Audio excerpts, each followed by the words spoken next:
So, wow, Trump's new lawyer went on to say there was a peaceful transfer of power. Yeah, there was a peaceful transfer of power between Trump and Joe Biden. That's what they want to rewrite history to have taken place. One of the last and the ultimate requests that President Trump made was to pause the voting for 10 days to allow the states to recertify or certify or audit. And Mr. Pence rejected that as well. After that, there was a peaceful transition of power. So that's how the constitutional works. Okay. What happened on January 6th was not peaceful. I want to ask you something about John Eastman, because you've talked a lot about how he's a respected constitutional attorney. The transfer of power was certainly peaceful. Did you see what happened on January 6th? Did that look peaceful? And by the way, did you? I'm not saying that was in any way inappropriate, but the ultimate power of the presidency was transferred to Mr. Biden. I just want to quickly ask about John Eastman. About that peaceful transfer of power.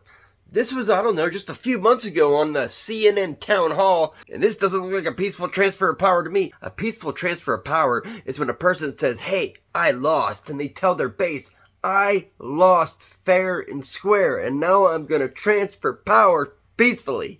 That is what a peaceful transfer of power is. Not this fucking farce they're trying to tell you it is. I think that when you look at that result and when you look at what happened during that election, unless you're a very stupid person, you see what happens. A lot of the people in this audience, and maybe a couple that don't, but most people understand what happened. That was a rigged election, and it's a shame that we had to go through it. It's very bad for our country. All over the world, they looked at it, and they saw exactly what everyone else saw. You look, even if you just look recently with the 51 intelligence agents, that made a 16-point difference.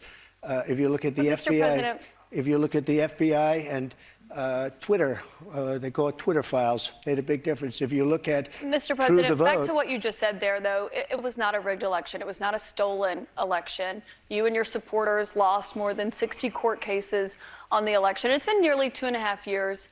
Can you publicly acknowledge that you did lose the 2020 election? Let me just go on. If you look at True the Vote, they found millions of votes on camera, on government cameras, where they were stuffing ballot boxes. So it doesn't mean eventually handing over the reins to the White House. Mean mug face, like, oh, fine, you can take the keys to the White House. Fine.